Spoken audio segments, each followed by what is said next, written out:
We spend way too much time working in our lives for the work not to be fun. If you're only doing it for money and you hate your work, then you're doing it wrong. Dan Demski is the co-founder and CEO of Unbound Merino, a premium clothing brand that has revolutionized minimalism, high-performance fashion. Like many businesses, it came from a necessity, and it was for myself. Known for crafting versatile and sustainable garments from merino wool, Dan has scaled Unbound Merino into 40 million global business, beloved by travelers and entrepreneurs alike. I'm an avid traveler, and I decided after a lot of frustration with packing heavy that I want to pack with just a carry-on or a backpack. Launching the brand through a successful crowdfunding campaign, he has demonstrated expertise in strategic growth, storytelling, and customer loyalty. When we did our crowdfunding campaign, we were trying to just do $30,000 in pre-sales. And we ended up doing $400,000 in our first 2 months. Operating as a fully remote digital nomad, Dan leads a distributed team, proving that a global brand can thrive without a physical office. Co-founding the company with his two best friends, he has turned their shared passion for travel and entrepreneurship into a thriving business. One of the main reasons why I really think that seeking partnership is a great option is you can have more people who care as much as a founder should care.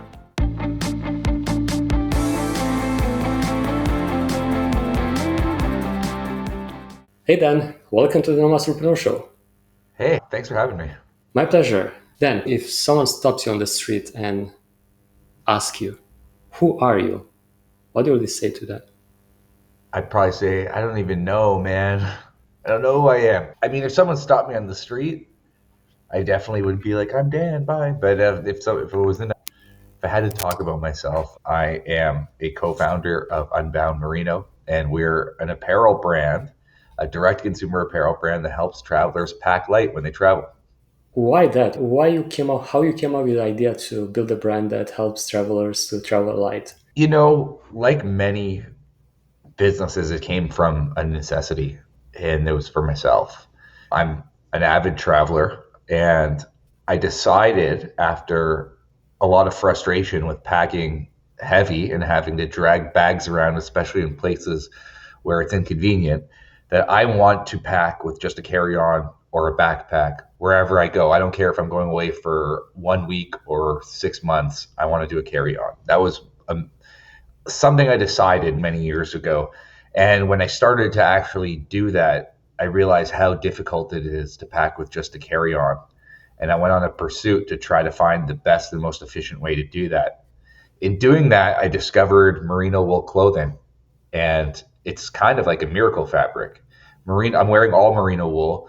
It's antibacterial, it's odor resistant, it's wrinkle resistant. So it makes really good travel clothing. But I didn't love the brands that were available to me. I felt they looked very good for if you were doing a hiking trip or a canoe trip, like for the outdoors kind of trip. But for the kind of city travel I was doing, I didn't love the brands. So I had this idea, maybe I'm the person to go create this brand. I want to create it for people like me because I need it. Maybe other people need it. So I got together with my two best friends and we made an attempt to launch a crowdfunding campaign, and it was successful. And the rest is history. We've been going for almost 8 years now.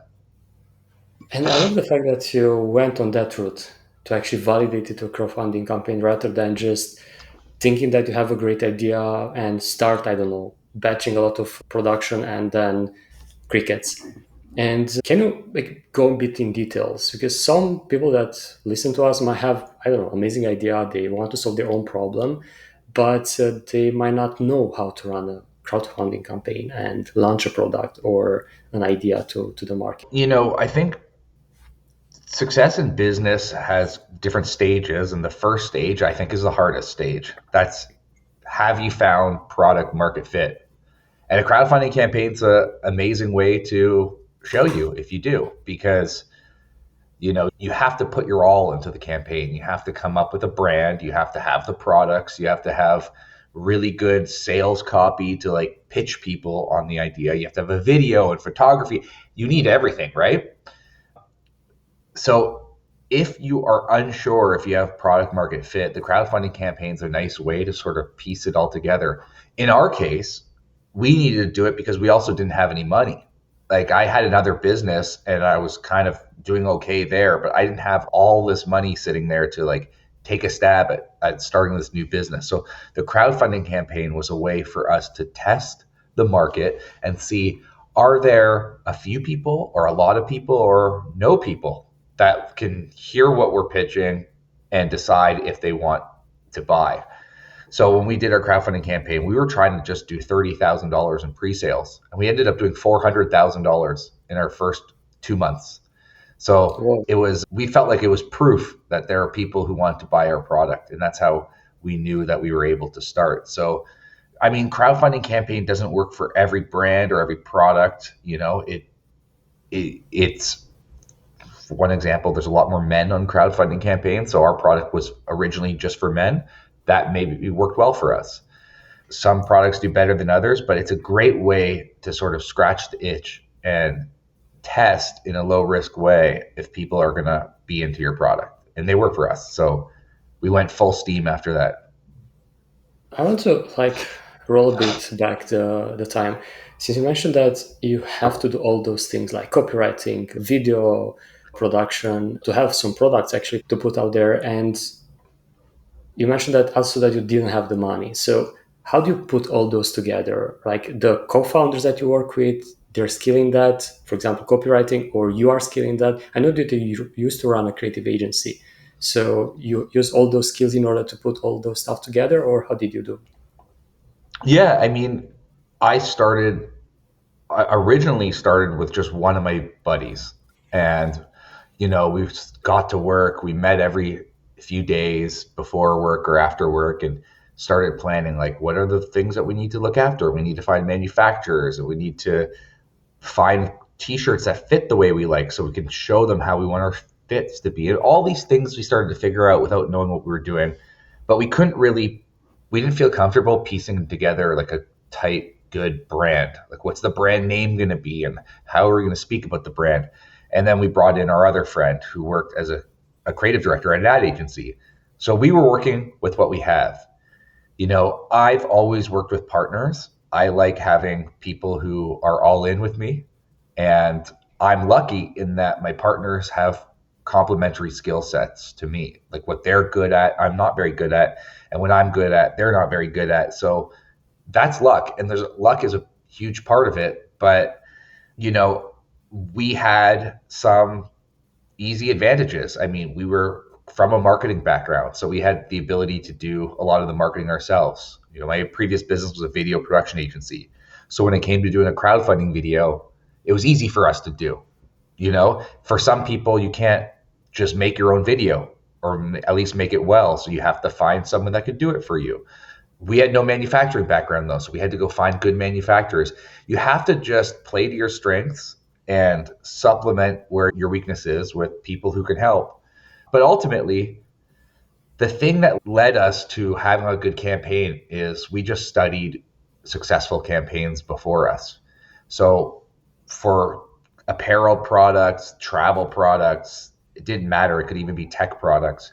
We sorted the highest revenue generating crowdfunding campaigns at all time and just studied them. Like we looked at the first line, the first hook. What do we like about this one? What do we like about this one? What do we like about this one? And we just try to use those little pieces to inspire, well, we're going to say this. Like, what's our hook? And then we looked at the scripts behind all the videos of all the best campaigns, and we sort of started to block them out into like themes. Like, what are their intros like? Oh, we noticed they're asking a question at this part. Let's ask a question here.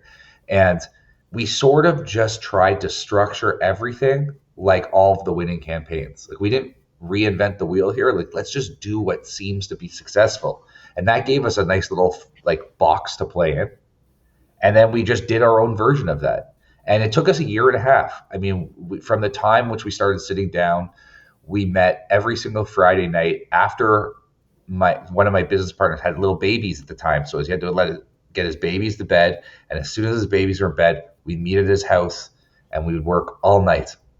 It was probably the most tiring part of his life. Babies, staying up all night. We were drinking whiskey, but we just every single week, did as much work as we could do, and then gave each other homework to bring for the next week. And it took us a year and a half to structure our own campaign. But really, at the core, all we were doing was copying the best campaigns that had already existed and doing it in our own way with the best of our abilities.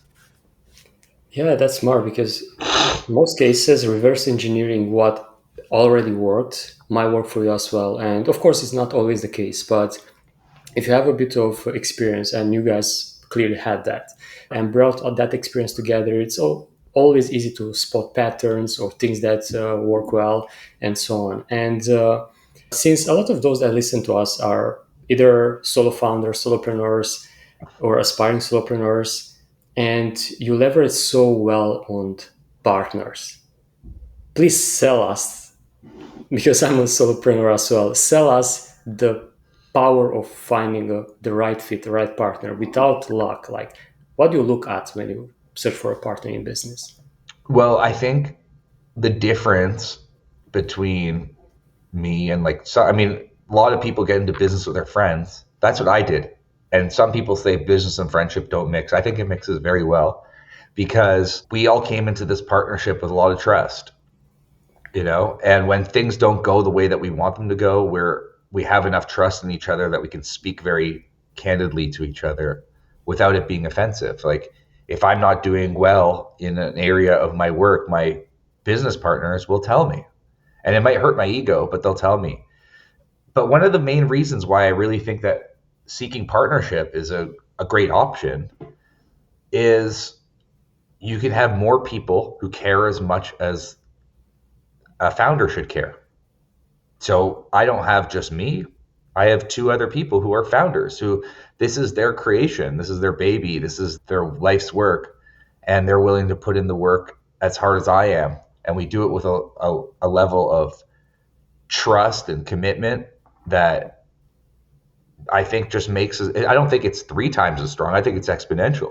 We have three founders and we all really do. So, sometimes one of us performs higher than another, and that happens. Sometimes some of us work harder than others, but we all try and we're all honest with each other. But the main reason why I think working with partners is great, especially from the startup phase, is it's more fun. It's like there's a lot of work to do. I told you this took a year and a half to get from us starting to talk about launching a business to us actually having the thing on the crowdfunding campaign. If I did that by myself, it would be a kind of boring and lonely, long road.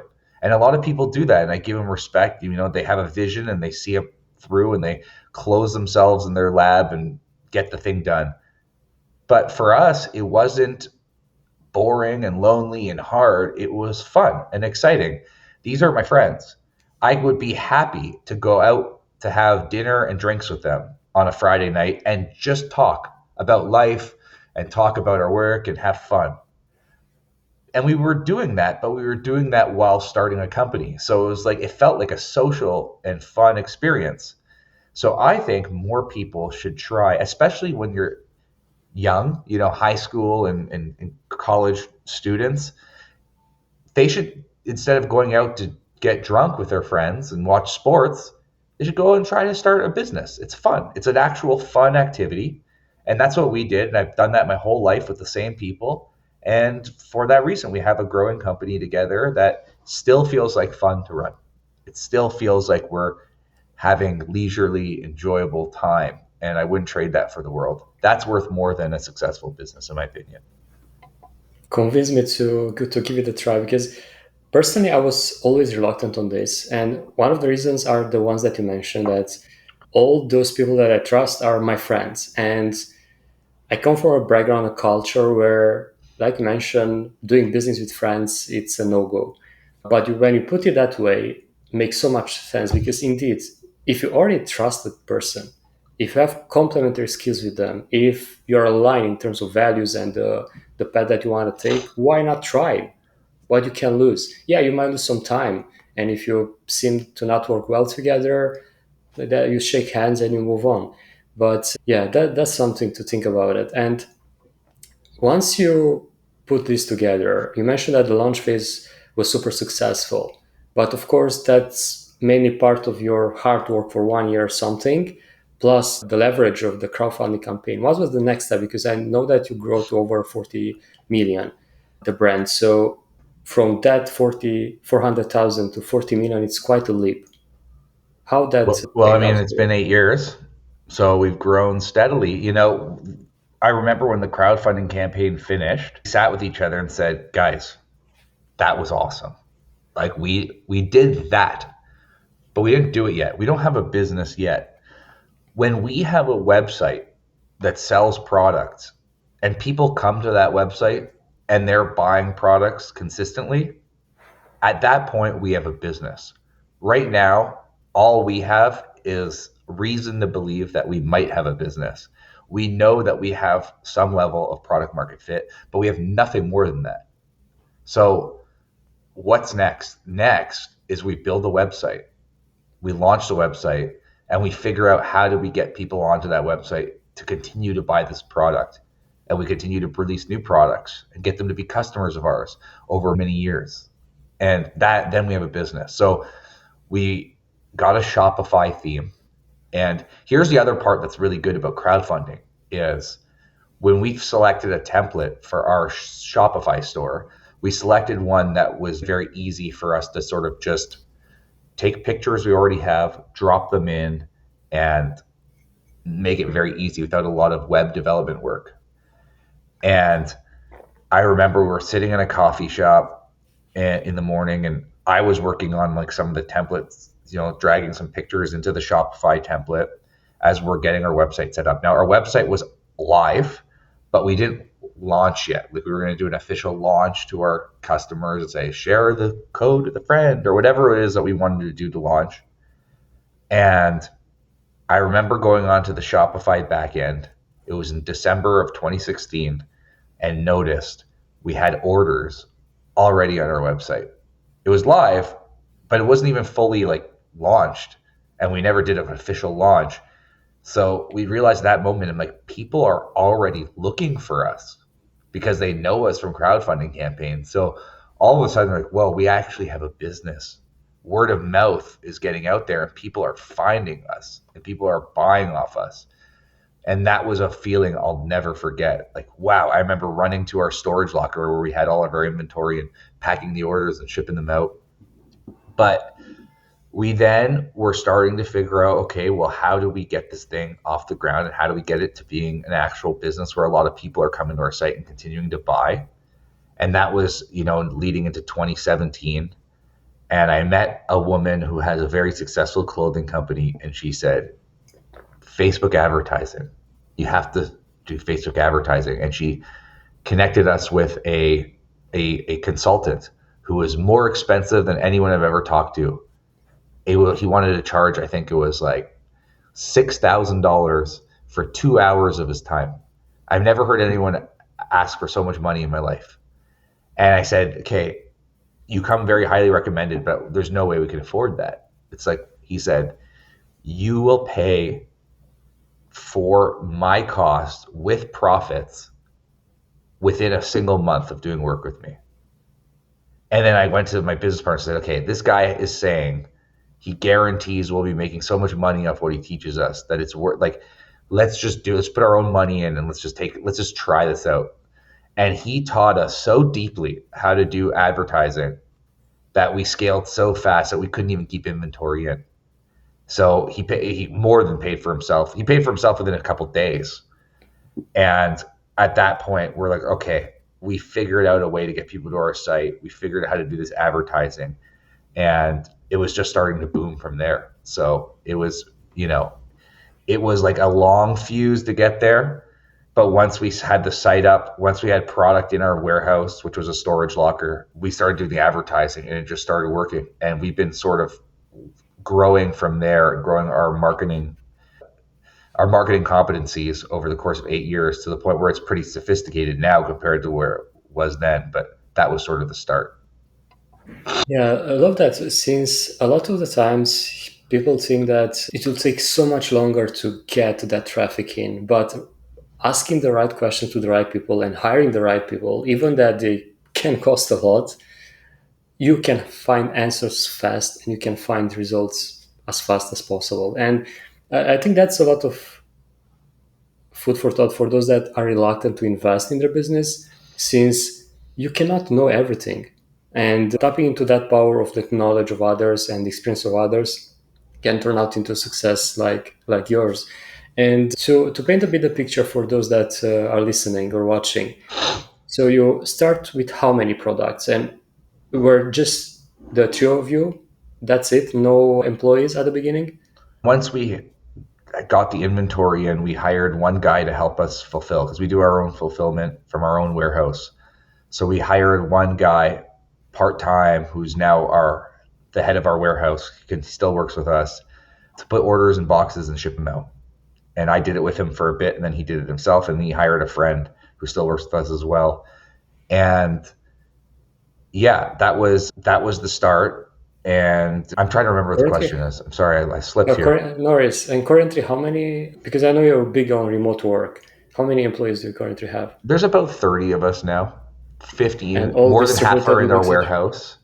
And then, the rest of the team, which is more on the marketing and operations and finance side of things.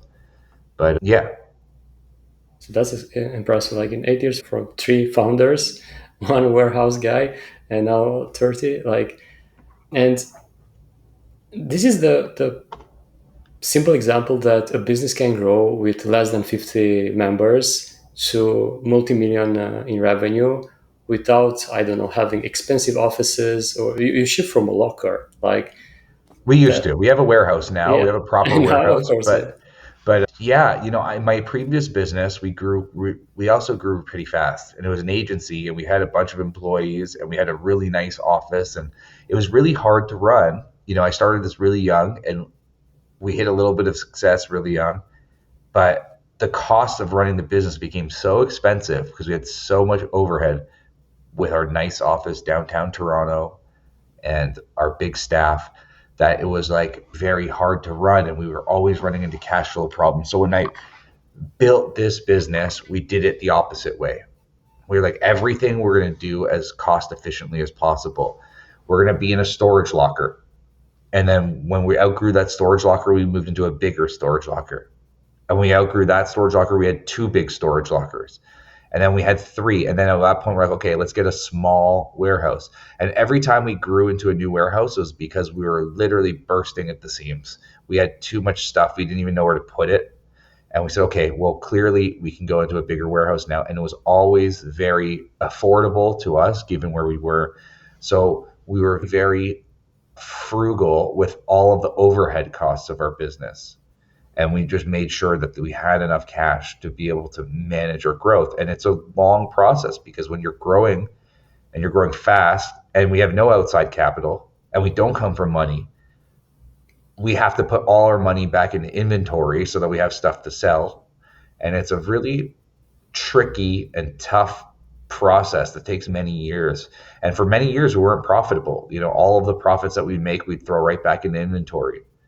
And it just kept growing. And, we'd look at our books and be like, we want to get more profitable, but it gets hard because you need to start hiring people and you need to have inventory. But we just kept at it and sort of broke through a wall. And once we hit a certain scale, we were able to ship products out as fast as we could because we had the team to do it. We had the marketing machine to be able to get more and more customers in and scale our marketing. And at one point, the revenue was growing faster than the cost of operations, and now it's quite profitable. But we've been figuring it out and tinkering for 8 years, constantly making mistakes, constantly trying to fix them. But again, I go back to working with my best friends. It's like through the good times and bad, we're always just showing up to problem solve together and having the belief that this is great and we're doing something awesome and having fun doing it. So, it's not easy. The whole process, it takes a lot of work and we've spent countless hours, but it's been fun. And yeah, you just have to keep at it. And on that note, since you mentioned that it took quite a lot of years until you were profitable, and can you paint a picture for that? Like after how many years you will become profitable? And at this stage, how you, because you mentioned that you have literally a marketing machine right now, like what are the source of traffic? So two questions: when did you become profitable, and how many sources of traffic do you have now? Still relying mainly on ads, or Right. So the profit question. So we became profitable for the first time just 2 years ago. Having said that, we have taken salaries, right? So, when we first started, the salaries were very small. And over time, we started to give ourselves more and more livable salaries. And it was tough at first because it was easy for me. I don't have children and I can live anywhere and I can float around. And my cost of living and the pressure on me is, however, for my business partner with a mortgage and kids, he had to come into the business later when we could afford a livable salary. So as the company was growing and growing, our salaries grew, but we were breaking even as a company. So whatever margin we would have, we were sort of living off of it. So there was that. But then about 2 years ago, it got to the point where, the cost of operating the business was, it's still growing, but the revenues was sort of growing at a much faster rate and we became profitable. And, that's become a big focus of us to really maximize profits and be very profitable because we don't want to take any outside capital. We don't want to sell equity. We like the way we're running the company. So it took us about 6 years to be profitable. And your question about the marketing machine, what was your question? You wanted to know how it works? how many sources of traffic do you have? Because I know that your, for example, Instagram account of the brand is huge, like 41,000 followers, Unbound Merino. But when it comes to your personal brand, you're quite private. You go Mhm. to, you are interviewing podcasts and so on. But when it comes to actually building a personal brand on socials, not so. Is there any particular reason? Because usually it's the other way around. Like personal brands are huge. Like Elon Musk has more followers than Tesla, Tim Cook more followers than Apple, and your brand is the other way around. Why you decide to be that way? Yeah, I mean, there's a number of reasons. One is I don't personally enjoy being involved in social media. The truth is I'm very easily distracted. So having social media, like I have my cell phone and that's my phone, which I use for emails and Slack and calling people and texting people. And then I have another phone, which is for social media, and I keep it off. I use once a day, maybe I'll turn it on for 5, 10 minutes. And that's how I engage with social media so that it's so I can engage with it in a healthy way and not have it be too distracting in my life because I do find that I go on it too much when it's readily available for me. I don't enjoy having to think about how to position myself as a personal brand. It's just not, I just don't like it. It's as simple as that. It's not fun for me. So I choose not to do it. But also in thinking about building this business in a successful way, I like to think that it can be successful without me. And if the brand is too centered around me, and many brands are centered around a founder, some kind of influencer or something like that, what happens when I'm not in the business? What if we sold the company? Is the company only attractive? Like, we're not planning on selling it, maybe one day, but it's not in the cards and it's not in the conversation for any time in the near future.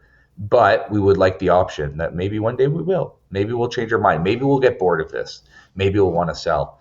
And I would rather have the business grow on account of the marketing of the products than the marketing of any individuals, because I think that would make the business weaker if it relies on the personal brand of one of the founders. My interest in doing podcasts and things like this is fun for me. I like talking to people, so I'm happy to go shit. But I'm not really intending to have this as a marketing channel. This is more me meeting people, connecting, having fun, talking about the business. Something I like to do very naturally, and I don't overthink about what this is going to do for the company. This is more for me getting out there and meeting people like yourself. At the end of the That's day, you'll see a theme. It's like everything needs to be fun. Like we spend way too much time working in our lives for the work not to be fun.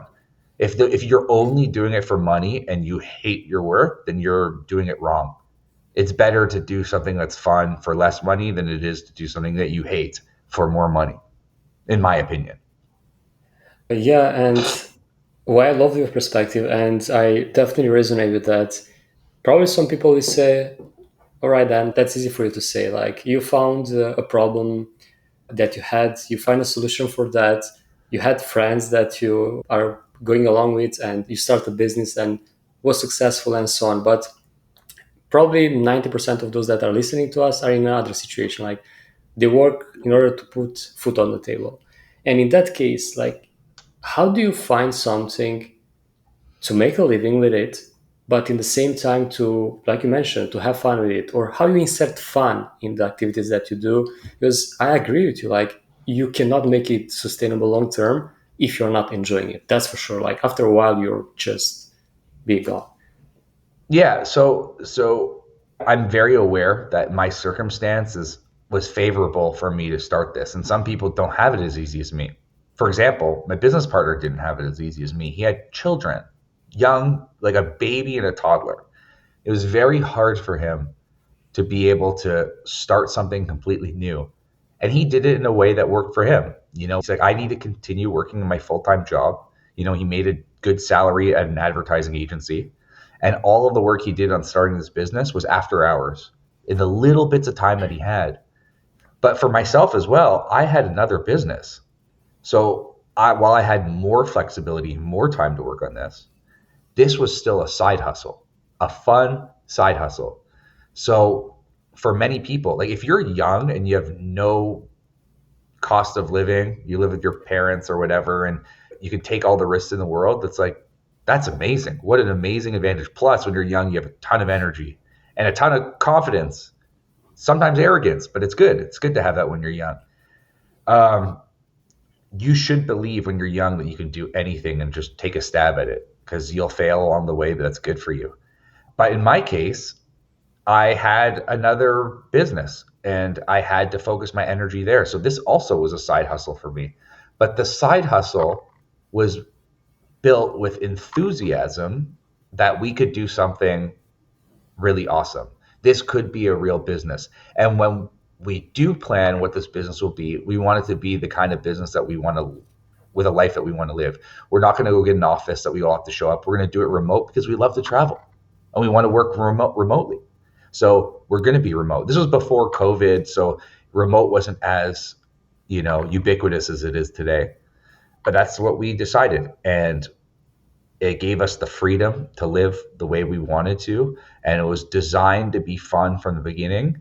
And it was hard, but we were enjoying working on hard things together as friends. So the fun that we have today is the same as the fun we had in the early days. It's just we have probably more fun now because we work with more people that are smart and the business is going well and more people know our brand around the world, and we have more resources to work on fun new projects and new products. But we just decided to make it fun from the beginning. But all the fun that we had at the beginning was all on the side of our responsibility. So my advice to anyone who doesn't have my situation, you have a job and you work 9 to 5 and you have a family. Well, it's like, can you squeeze in 3 hours a week? Do it. Take that time seriously and make it fun. If you want to get together with your friends, be organized, have a 3 hour weekly meeting where you're launching a new side project. Just keep it a side project until it's not. That's what we did. And I can attest as well that works. I started my business as well, like a side project while working full time. And it took a year until I was able to quit the full time job in order to go all in with the business. And that's a smart way to do it because most people hear, I don't know, the hype online in which like you should start a business, everyone needs to be an entrepreneur and so on. And they just go all in without a safety net, without experience. They quit the full-time job straight away with probably just a few months of runway, and then they end up in a position to go back and hire themselves because they cannot sustain it. But building on the side, allocating time for that, getting revenue in, and then it's much more easier. And to circle back to the marketing aspect of things, because that's my jam and I love talking about it. And people I know that are listening and they always struggle to get clients. And in your case with the customers, like what are the sources of customers right now, apart from, I assume, still ads and word of mouth? Well, our advertising machine has gotten a lot more complex, and we do a lot of marketing on Instagram and Facebook and now TikTok and Google. And we've dialed in that over many years. We do affiliate marketing. We do a little bit of influencer stuff. We're starting with podcast. Really, we try it all. We're very good at some of them, and we're kind of okay and new and fresh at some other things. Like podcast is new for us, and I'm excited because it's new, and we're trying to figure out how to do it effectively, and we'll invest energy and time and money into that over the next few years. But it might not work. We don't know. But part of our marketing philosophy is that you really should just try everything. I always look at marketing opportunities. I have this weird visual in my head that it's like you're walking down a hallway full of doors, and every door is a different opportunity. And your job is to never stop walking down and poking some of those doors open and walking through them. And those opportunity doors, you might find something that is quite good and it's okay, or maybe it's completely garbage. It's a waste of money. But your job is to just push those many of those doors open and look at what's behind and try things. And sometimes you discover something like, oh wait, that actually kind of worked. And you ask yourself, can you invest more into that? Can you get better at that? Can that be a full-time function of the business? That could be working with one podcast, or it could be working with one influencer. It's like you find the thing that clicks, you just invest more heavily in it. Sometimes a brand gets behind some YouTuber and like it's just a very lucrative relationship, and then they stay a partner with them for years on years. You just got to invest in it. So my philosophy on marketing is looking for those opportunities never ever stops. There's endless amount of opportunities, and you have to invest as much energy in expanding on what works while continuing to explore what's new, because sometimes the thing that works stops working at one point. Facebook has been huge for us, but there have been many times when it almost stopped working altogether, where it's just the algorithm wasn't working the same way. Something changed. There's an iOS change, and that really devastates the marketing, and all of a sudden your budgets have to shrink up because you're wasting money.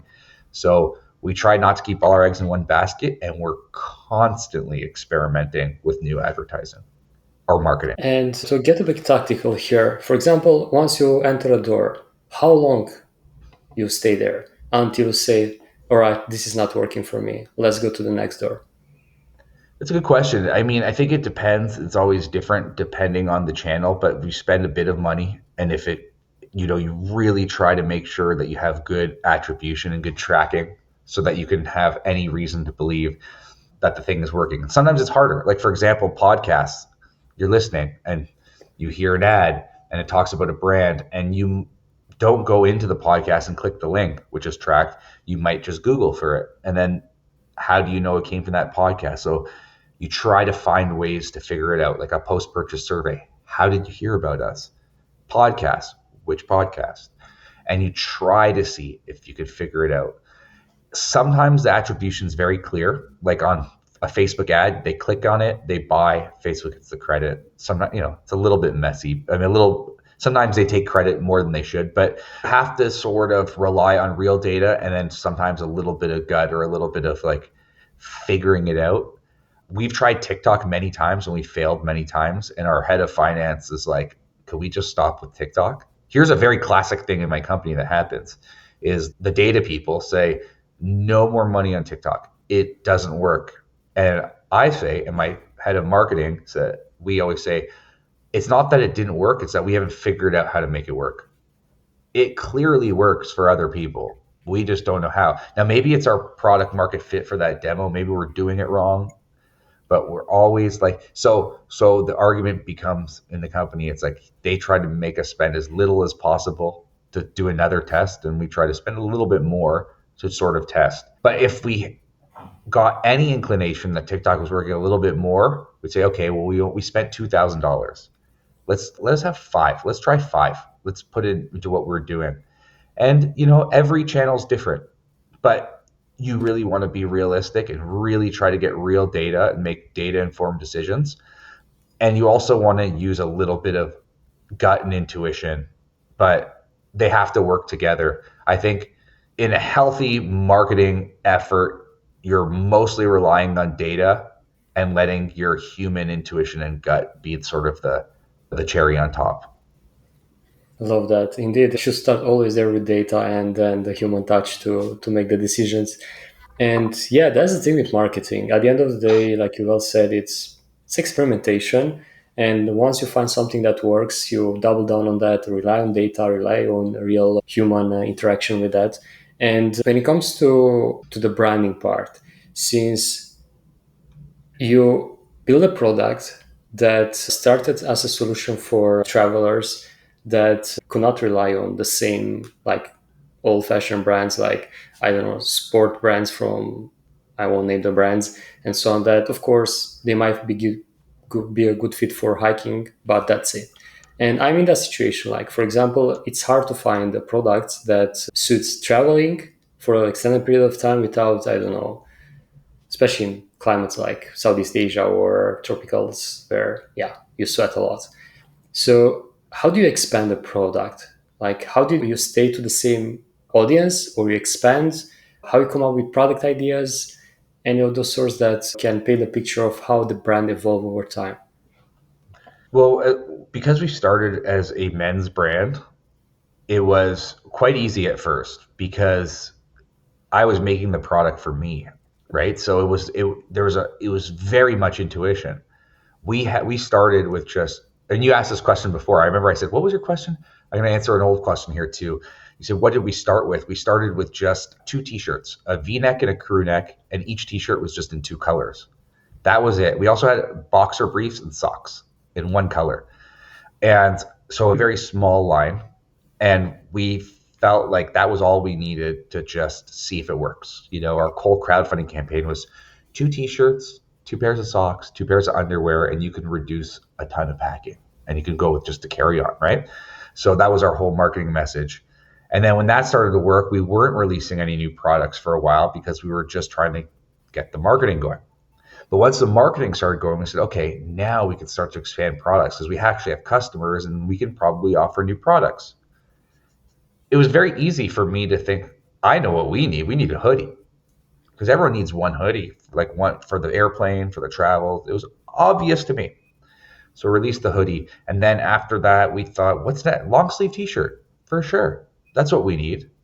And it was obvious. So the things that we were expanding into to us were very obvious. And then once we had a dense amount of products, we started asking customers and we just started, rolling out new colors and we started to expand in a different way. It wasn't until we released women's clothing where we really started to have to rely on something more than our own gut because the three founders are all men. We don't know what the next obvious thing for women is. I mean, having a good t-shirt was an obvious start, but we were now working with designers. So, we're now a more established fashion brand with an actual team and we work with merchandisers and designers and we roll out a long-term vision going into, years ahead now. But to start, it was just our gut feeling, and that was enough.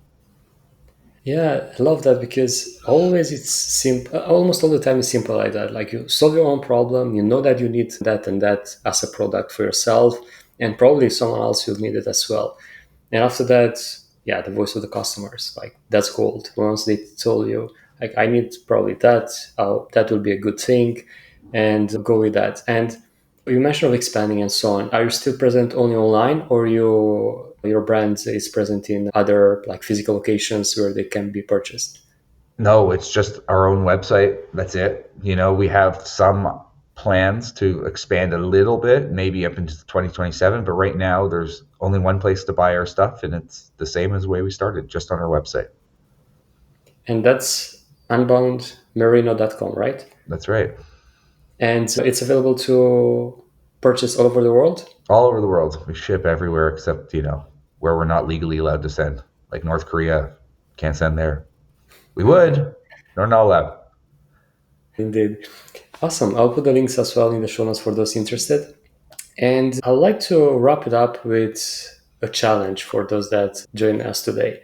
We have this tradition that in 1 week from the moment they listen to the episode, to start doing something significant. And I'd like you to do a challenge for them in which they take that idea that they're probably holding in their head for months, years. They know they can solve a problem with it, both for themselves and for others, but they're just not doing it. What would be the steps they can do in less than 1 week in order to put it out there and turn it into reality?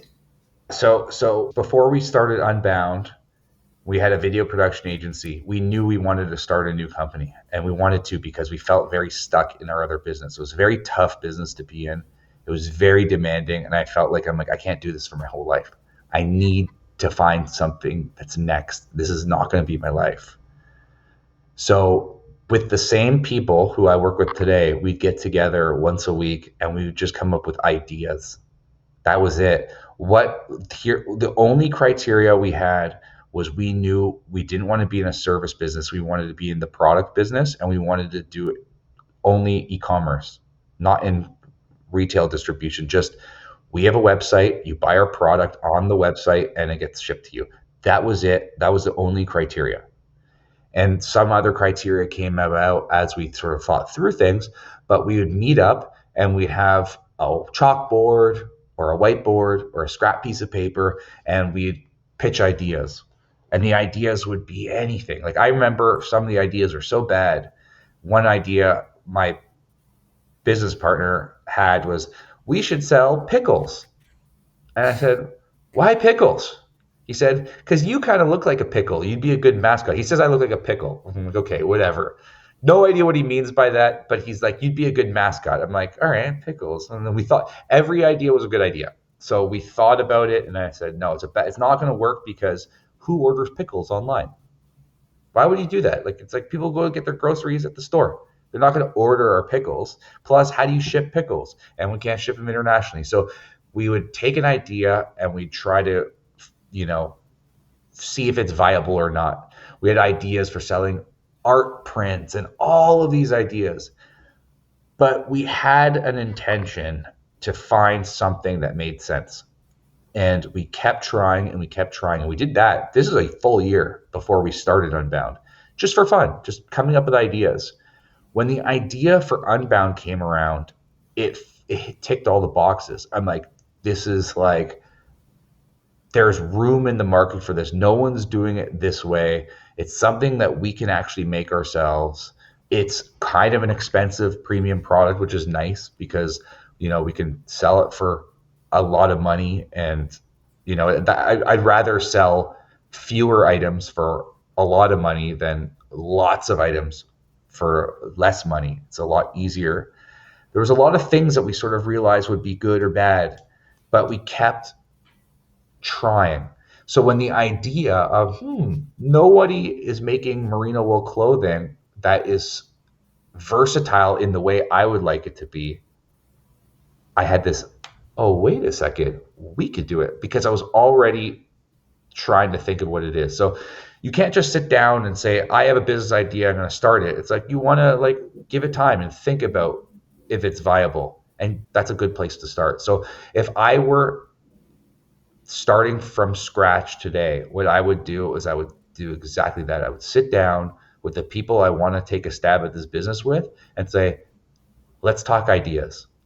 And we'll talk through ideas for an hour and let's meet up next week and talk through more ideas. If any one idea gets all of the enthusiasm that this is the one to go, then you can start the next steps. But I think having the good idea first is a good start. Yeah, I love that. And especially that part, even as a solopreneur, I love the idea of having your friends or having someone that you can rely on to just gather together and share those ideas because you never know what can go. And even if you don't become a business partner, but you might become, I don't know, for example, I'm meeting weekly with a mastermind group, and we just bounce ideas, feedback, and call ourselves out if we talk bullshit. And that's invaluable. Like that outside perspective and feedback, it's so, so good. And yeah, I love that. It's a good challenge. And then what can I say? I enjoy really much this conversation, and I'm pretty sure those listening, if they took some notes, can apply in real life, because you did a fantastic job with Unbound to get it from that initial idea, crowdfunding, and scaling so much in the last 8 years. So thank you so much for sharing that, and thanks so much for joining me today. Thanks for having me. It was really fun. Yes, you're one of the few that stick to the end. And I want to thank you from the bottom of my heart for doing so. If you haven't subscribed already, please do so below. And if you got any value from this, please share it with a friend. They might got some value from it as well. Thank you so much, and until next week, pura vida!